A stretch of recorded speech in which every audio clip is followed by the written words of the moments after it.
नमस्कार दोस्तों, एक बार फिर से आप सभी का स्वागत है आपके अपने YouTube channel maths by Gajendra Singh पर। दोस्तों, सीईटी के पेपर जो अपन डिस्कस कर रहे हैं उनके मैथ्स के सवाल मैं आपको यहाँ डिस्कस करवा रहा हूँ। सारे मैथ्स के सवाल अपन पढ़ रहे हैं। सीईटी का जो सिलेबस है उससे रिलेटेड बहुत से वीडियो अपने चैनल पर पहले से उपलब्ध है, तो आप लोग उन वीडियो को जरूर देख लें। पेपर अपन ने 3 पेपर देख लिए थे और चौथा पेपर अपन डिस्कस करेंगे। ग्रेजुएशन लेवल का जो सीईटी का पेपर हुआ था उसका पेपर कोड जो 131D है वो वाला पेपर, उस पेपर के जो सवाल है, प्रत्येक पेपर में 5 सवाल पूछे गए हैं, उन सवालों को अपन डिस्कस कर ही रहे हैं। और सवाल में आपने देखा ही है कि फिक्स टॉपिक थे, उन्हीं से सभी पेपर में सवाल पूछे गए हैं। इसका सवाल है जो पहला अपन देख रहे हैं वो है 116 नंबर सवाल। और 116 नंबर सवाल ये कह रहा है कि कितने वर्षों में 80,000 रुपए 10% वार्षिक दर पर अर्धवार्षिक चक्रवर्ती ब्याज से 92,610 रुपए हो जाते हैं, तो अपने को टाइम निकालना है। यहां आप देखेंगे मूलधन आपको दिया है, उसने मूलधन कह रहा है 80,000 रुपए है और वो 80,000 रुपए उसने कहा है दर दी है 10%।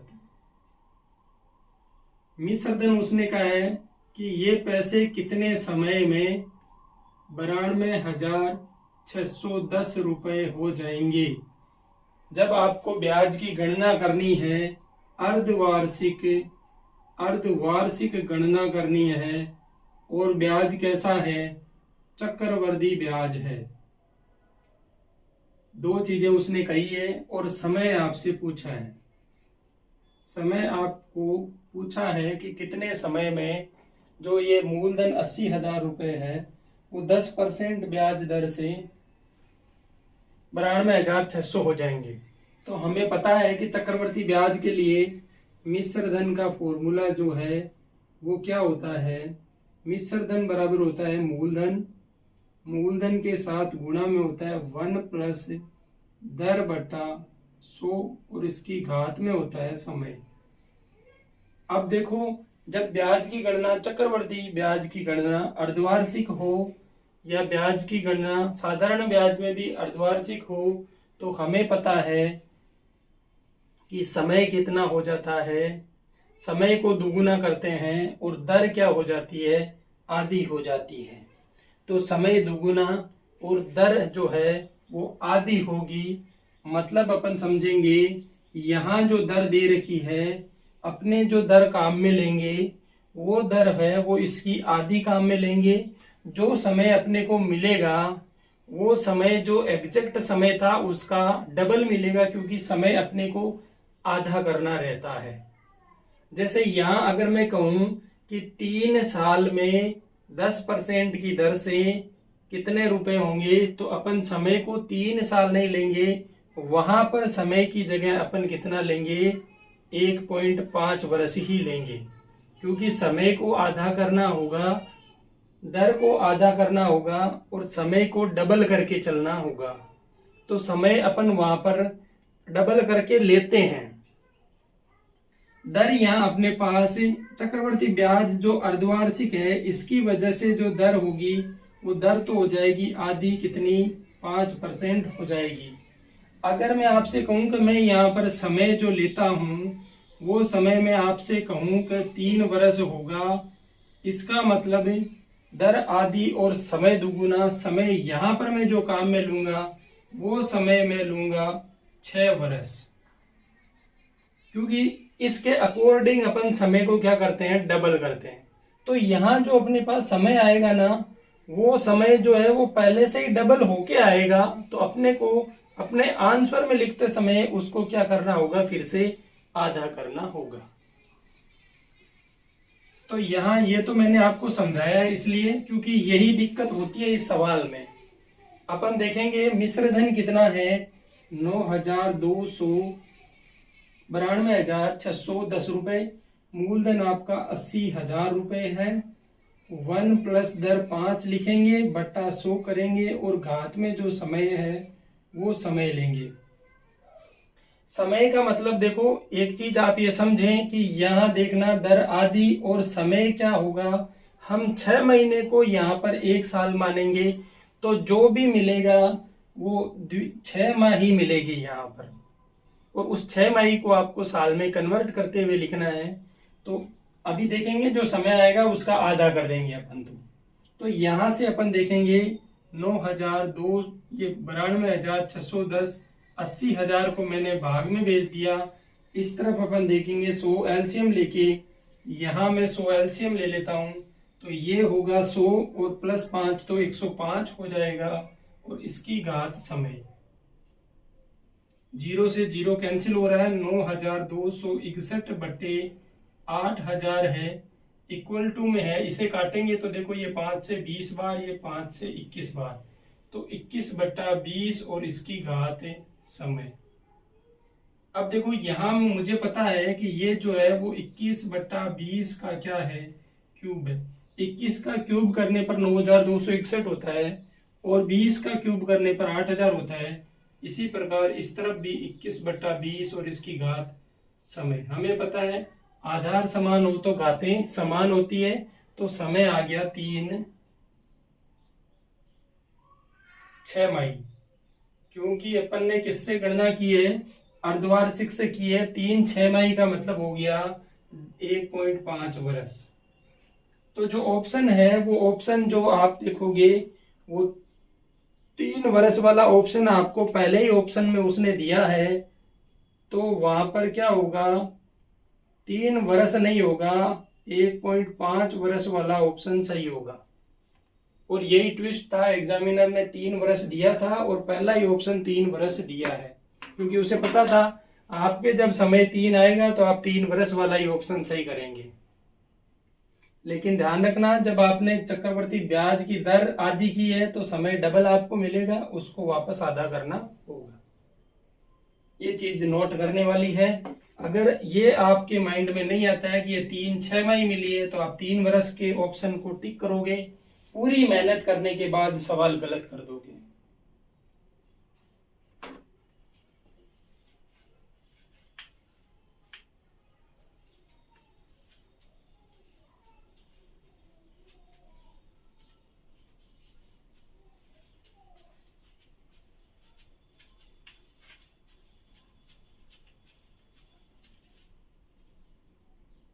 अगला सवाल ये कह रहा है कि 7 संख्याओं का औसत जो है एवरेज दे रखा है 39, और 3 संख्याओं का एवरेज है 27, और 4 संख्याओं का एवरेज आपसे पूछा है।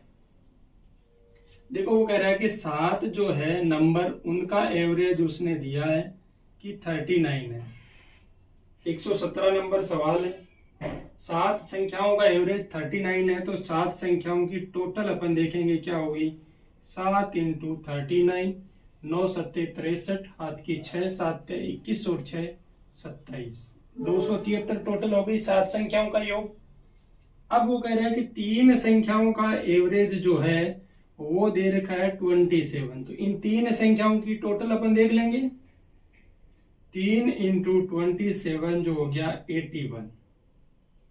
ये 3 संख्याओं का टोटल, ये 7 संख्याओं का टोटल। वो कह रहा है 4 संख्याओं का एवरेज निकालो, तो 4 का टोटल पहले अपन देख लेते हैं। 4 का टोटल क्या होगा, 7 के टोटल में से 3 के टोटल हटा दो, तो 7 का कुल जो है योग 273 माइनस 81 करेंगे।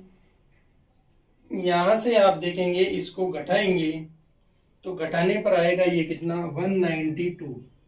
4 संख्याओं का योग 192 है, तो 4 संख्याओं का एवरेज क्या होगा, एवरेज होगा 192 में 4 से भाग दे देंगे।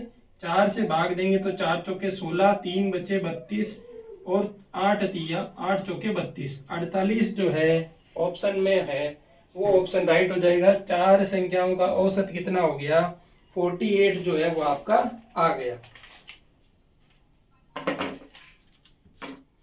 इसके बाद आगे सवाल दिया है आपको कि सुधीर और संजय की वर्तमान आयु जो है वो अनुपात में दी है। देखो मैंने कहा कि उसने सवाल प्रत्येक पेपर में सेम टॉपिक से सवाल पूछे हैं, तो जिसके पहले पेपर हुआ उसको तो नुकसान होगा, बाकी सबको फायदा हो गया। फिर इन्हीं टॉपिक पर अपने को क्या करना है, फोकस करना है। उसने अनुपात से सवाल पूछा है कि सुधीर और संजय की वर्तमान आयु जो है वो 4:5 है और 5 वर्ष बाद इनकी आयु का अनुपात 5:6 हो जाता है।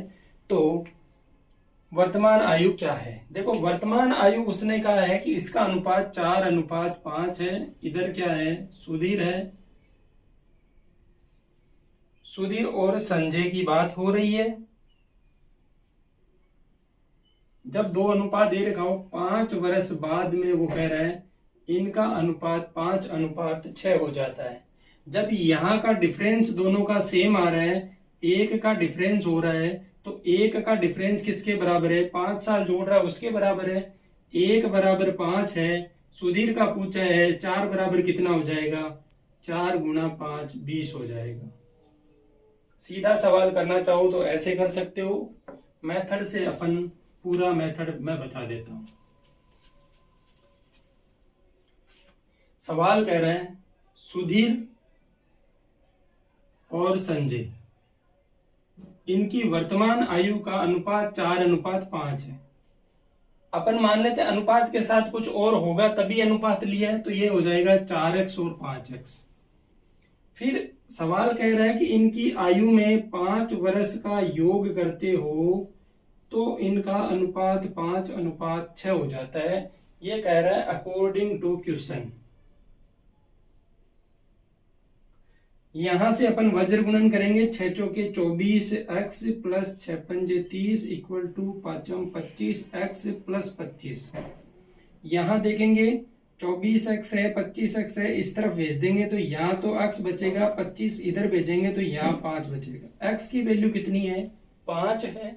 वर्तमान आयु सुधीर की पूछी है 4x है। 4x में x का मान रखेंगे तो 4 × 5 कितना हो गया? 20 वर्ष हो गई। जिस ऑप्शन में 20 है वो ऑप्शन आपका राइट होगा। ज्योमेट्री का सवाल पूछा है आपसे, क्षेत्रमिति से, ज्योमेट्री से नहीं है, क्षेत्रमिति का सवाल है और बहुत अच्छा सवाल है। सवाल ये कह रहा है कि एक समबाहु त्रिभुज और आयत का परिमाप, इनका योग जो है वो 90 सेंटीमीटर है और त्रिभुज का क्षेत्रफल t और आयत का क्षेत्रफल r, और इन दोनों में संबंध दे रखा है कि जो त्रिभुज का क्षेत्रफल r है, आयत का क्षेत्रफल जो r है वो त्रिभुज के क्षेत्रफल के वर्ग के बराबर है। और आपसे कहा है कि आयत की जो भुजाएं हैं वो 1:3 में है। तो आपसे पूछा गया है कि आयत की लंबी भुजा की लंबाई आपको बतानी है। सवाल बहुत अच्छा है, समझेंगे सवाल को। पहली बात तो ये कि समबाहु जो त्रिभुज होता है, समबाहु त्रिभुज, उसकी विशेषताएं क्या होती है? सम और बाहु नाम से पता चल रहा है कि इसकी तीनों भुजाएं क्या है? बराबर है। भुजाएं तीनों बराबर है तो समबाहु त्रिभुज का परिमाप क्या होता है? मैं दोनों लिख देता हूं। समबाहु भुज का परिमाप होगा वो 3 × भुजा होगा, क्योंकि तीनों भुजाओं का योग करेंगे अपन। तो भुजा को मैं यहाँ पर a दे देता हूं। a नाम त्रिभुज की भुजा का है। ये परिमाप हो गया। इसका क्षेत्रफल बात करेंगे। त्रिभुज का क्षेत्रफल सवाल में कहा है कि वो t के बराबर है और अपने को पता है समबाहु त्रिभुज का क्षेत्रफल होता है √3/4 × भुजा का स्क्वायर। मैं सीधा a का स्क्वायर लिख देता हूं। यहां तक बात हुई समबाहु त्रिभुज की। अब आगे आयत की बात हो रही है। वो कह रहा है कि आयत में जो है, आयत की भुजाएं कौन सी होती है? आयत की लंबाई और चौड़ाई। अब वो कह रहा है कि जो लंबाई और चौड़ाई का रेशियो है, तो चौड़ाई जो है, चौड़ाई और लंबाई का अनुपात जो है वो अनुपात 1:3 है। हमने बड़ी भुजा लंबाई को माना है।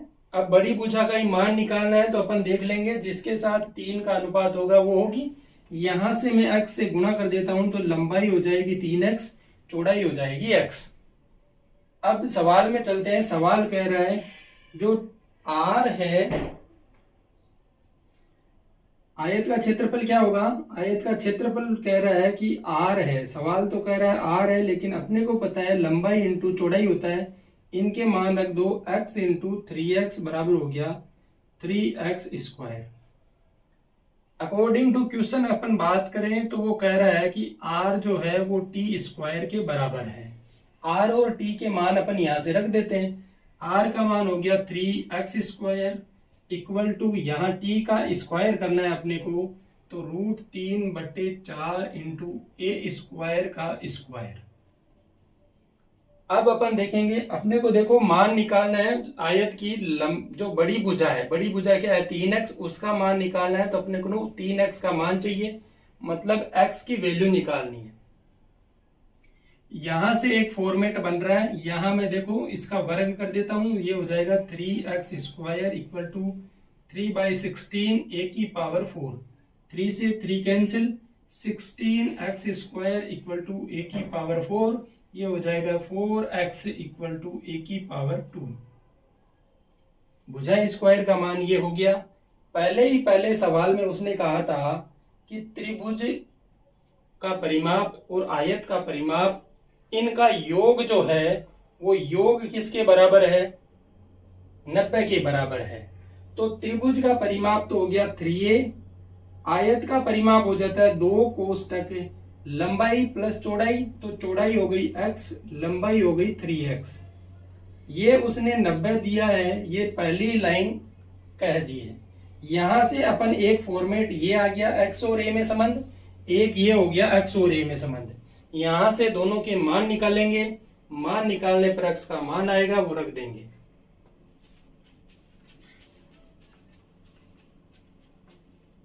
अब देखो यहां से हम सीधा देखते हैं कि x की वैल्यू निकालने में दिक्कत रहेगी। a की वैल्यू नहीं निकालेंगे अपन, x में फॉर्मेट बनेगी या a में बनेगी। इसे सॉल्व करते हैं। 3a प्लस ये हो गया 3 और 1 4, तो 8a 8x बराबर हो गया 90।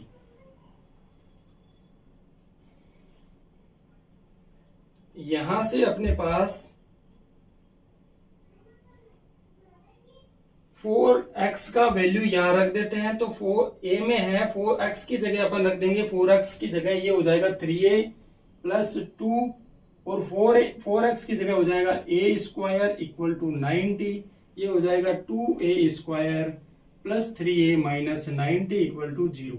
मतलब पहले आपके पास त्रिभुज की भुजा आएगी, और उस त्रिभुज की भुजा से अपन क्या करेंगे, किसी भी एक समीकरण में रख के, इस समीकरण में रख कि मान, अपन जो मान है वो किसका निकाल लेंगे। ये 1 नंबर ये मान लेते हैं, 2 नंबर ये हो गई आपकी, 3 नंबर ये मान लो। अब यहां से a का मान निकालना है। a का मान अपन सीधा देखते हैं, -b plus minus under b का square minus 4 into a into c upon 2a। यहां से a बराबर -3 प्लस माइनस अंडर, ये हो रहा है देखो 9 720 प्लस 9 729 बटा ये 2a का वैल्यू 2 है, तो a इंटू a 4 हो गया। यहाँ देखेंगे माइनस का 3 प्लस माइनस ये होता है 27 का वर्ग, तो यहां से आ गई वैल्यू ये। अब देखो भुजा है, नेगेटिव तो होगी नहीं, तो पॉजिटिव वाला मान लेंगे। पॉजिटिव मान लेंगे तो माइनस का 3 प्लस का 27 बटा 4, 24/4 का मतलब आ गया 6। ये आ गई आपकी 6, a 6 है, तो यहां मान रखेंगे अपन 4x बराबर a², 4x बराबर 6 का स्क्वायर करेंगे 36, x का मान आया 9, 9 चौके 36, x का मान आ गया। आयत की बड़ी भुजा अपने से पूछी है, 3x का मान अपने को निकालना था, उसे गुणा कर देंगे तो 9 इंटू 3 27 जो है सेंटीमीटर, वो होगी आयत बड़ी भुजा। 27 सेंटीमीटर डी ऑप्शन में दे रखा है, वो ऑप्शन आपका राइट हो जाएगा। इस टाइप के सवाल बहुत अच्छा सवाल था, ये थोड़ा सा कंसेप्ट था। अगर बंदे ने अच्छे से मेहनत कर रखी हो, वही बंदा इस सवाल को कर पाएगा, बाकी सभी से ये सवाल नहीं बनेगा। अगर आपने अच्छे से मेहनत की है तो सवाल बना सकते हो। अब देखो एक आगे सवाल दे रखा है कि दो संख्याओं के अंक आपको दे रखे हैं और उनका गुणनफल वो बोल रहा है कि 12 है। यदि इसमें 36 जोड़ दिया जाए तो संख्याओं के अंक आपस में बदल जाते हैं। देखो, इस टाइप के सवाल को आपको मेथड से नहीं करना चाहिए। मेथड से आपको जो अपनी 12th तक की कक्षाएं हैं वही करना चाहिए। अगर आप कंपटीशन में इस सवाल को मेथड से करोगे तो सही नहीं रहेगा। ऑप्शन दे रखे हैं, बाई ऑप्शन करना है। वो कहता है कि देखो, अगला सवाल जो कह रहा है वो कह रहा है कि एक संख्या है, उस संख्या के जो अंक है वो अंक परिवर्तित हो जाते हैं जब उस संख्या में 36 ऐड किया जाता है। तो अपन देखेंगे पहली बात कि इस टाइप का जो सवाल हो उसे बाई ऑप्शन करना सबसे बेस्ट रहता है। क्यों रहता है?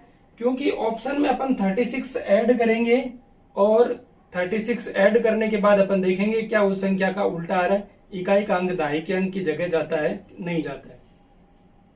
देखो, जैसे अगर मैं कहूं कि 43 अगर आपके पास ऑप्शन है, 34 ऑप्शन है, 62 ऑप्शन है और 26 ऑप्शन में, ये 4 ऑप्शन उस सवाल में है, इनमें 36 जोड़ेंगे तो जिस ऑप्शन में उल्टा आएगा, उल्टा मतलब 43 का उल्टा 34 आना चाहिए, 34 का उल्टा 43 आना चाहिए, 62 का उल्टा 26 आना चाहिए, 26 का उल्टा 62 आना चाहिए। तो ये आप देखेंगे कि ऐसा जब आपको मिलता है तब तो ये सही है, नहीं मिलता है तो ये क्या होगा, गलत होगा। यहां अपन चेक करेंगे, 6 और 3 9 हो रहा है, 3 और 4 7 हो रहा है, तो क्या ये बराबर है? नहीं है।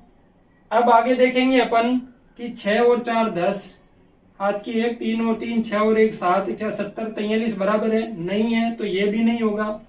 यहां पर अपन देखेंगे 6 और 2 8 हो रहा है, 6 और 3 9 हो रहा है, 98 26 के बराबर है क्या? नहीं है, मतलब ये भी नहीं होगा। यहां देखेंगे 6 और 6 12, हाथ की 1, 3 और 2 5 और 1 6, 62 के बराबर है, मतलब ये ऑप्शन जो है वो सही है। अब अपन देखेंगे यहां पर बाई ऑप्शन करना ज्यादा बेस्ट है।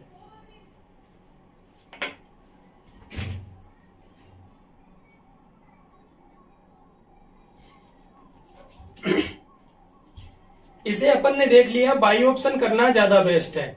अब मैं इसका फुल मेथड आपको बता देता हूं।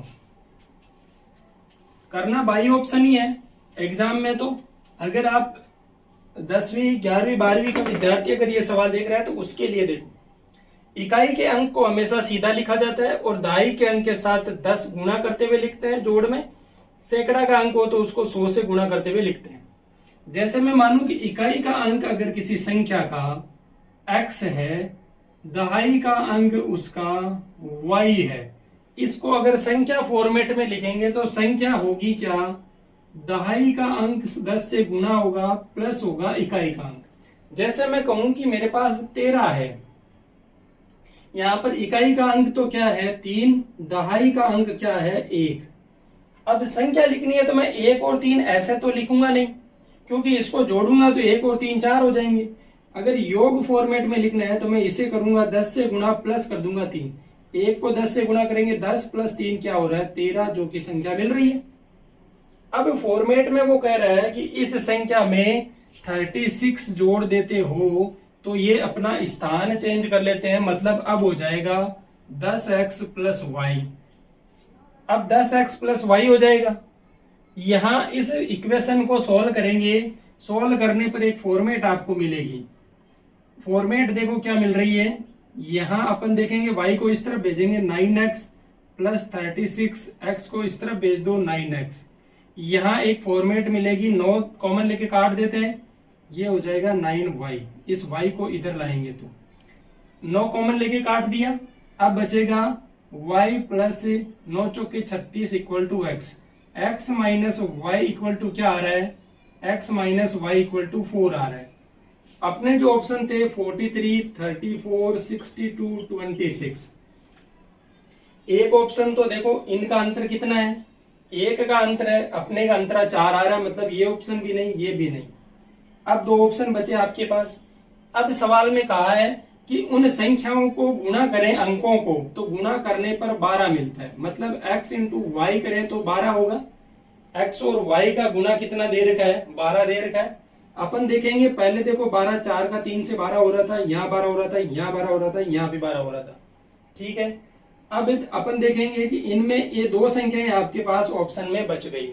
यहाँ इन दोनों को या तो आप इक्वेशनों को सोल्व करके x और y के मान निकालेंगे, एक यहाँ से y का मान लिखेंगे 12/x, यहाँ x माइनस वाई का मान 12/x इक्वल टू 4, फिर यहाँ x square minus 12 equal to 4x, x square minus 4x minus 12 equal to 0। यहाँ से x की वैल्यू आएगी, उस x की वैल्यू को फिर यहाँ लिखना है और फिर यहाँ से y का मान निकालना है, तो वो वैल्यू आप आगे निकाल लेना। मेरा तो कहना यही है, बाई ऑप्शन करना सबसे बेस्ट है। अब सीईटी जो है, सीईटी के फॉर्म लगभग 13 लाख प्लस हो गए हैं, आप सभी ट्विटर पर होंगे। तो सीईटी के फॉर्म आप देख रहे होंगे, कुछ बच्चे ये भी कह रहे हैं कि सर इतने ज्यादा फॉर्म है, कंपटीशन ज्यादा है, हम लोग कहाँ से तैयारी करें। भाई कंपटीशन की बात है तो सीधा सा फंडा है, उन्होंने कहा है 40% जो लेकर आएगा वो पास है। कंपटीशन यहाँ पर आपके पास अब कोई कंपटीशन नहीं है पिछली बार की तरह। पिछली बार था कि 15 गुना लेंगे तो वहां पर आपके कंपटीशन था, अब उन्होंने कहा आपको 40% लेकर आना है। अब आपसे ज्यादा भी कितने भी बंदे अगर 40% लेकर आते हैं तो भी आपके अगर 40% है तो आप अगले एग्जाम जो सीईटी बेस होंगे उन एग्जाम में आप बैठ सकते हो, फॉर्म भर सकते हो। तो वो चिंता ना करें कि बंदे ज्यादा हो गए, 13 लाख प्लस है तो 13 लाख प्लस बंदों का हमारा 40% लाना बहुत मुश्किल हो जाएगा।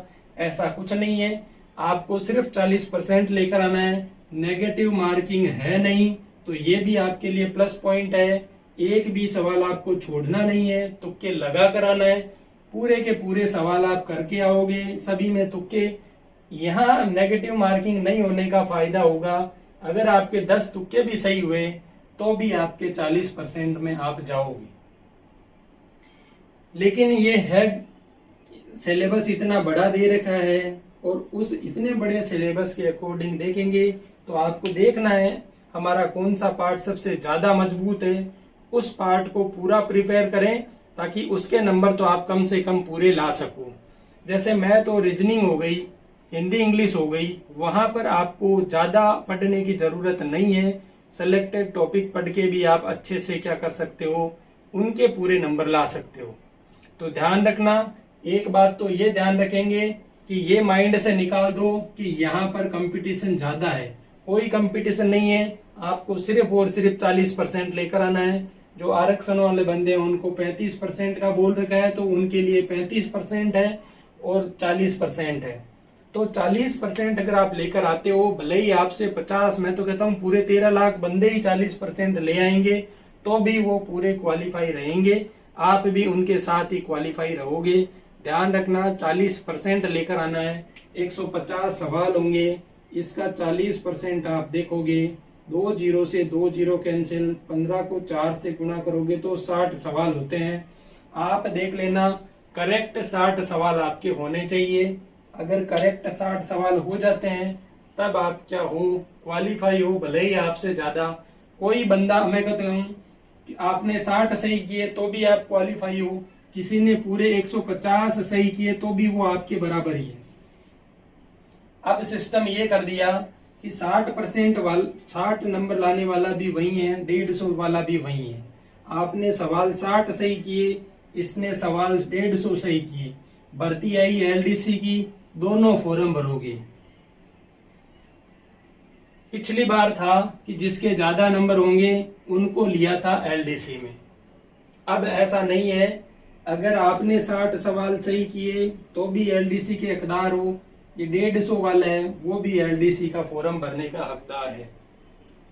तो आपको तो फोकस करना है, सिर्फ और सिर्फ 40% लेकर आने हैं। सीईटी के लिए कह रहा हूं मैं, बाकी यहाँ आगे आप कहोगे कि हमने तो एलडीसी की तैयारी में भी 40% लाए थे, अब नहीं मिल रहा, यहाँ आपको कंपटीशन झेलना ही पड़ेगा, उसका कोई सॉल्यूशन नहीं है। यहाँ ठीक है, आपको 40% दे दिया है, अच्छी बात है, 40% की करो तैयारी, कुछ टाइम बचा है। 21 तारीख से बोल रहे हैं एग्जाम का, आज 8 तारीख 9 तारीख हो चुकी है। तो आप देख लें, अब आपके पास 10 दिन बचे हैं। 10 दिन में आप जो जो टॉपिक तैयार कर सकते हो वो टॉपिक तैयार कर लें और अच्छे से पेपर दें। धन्यवाद।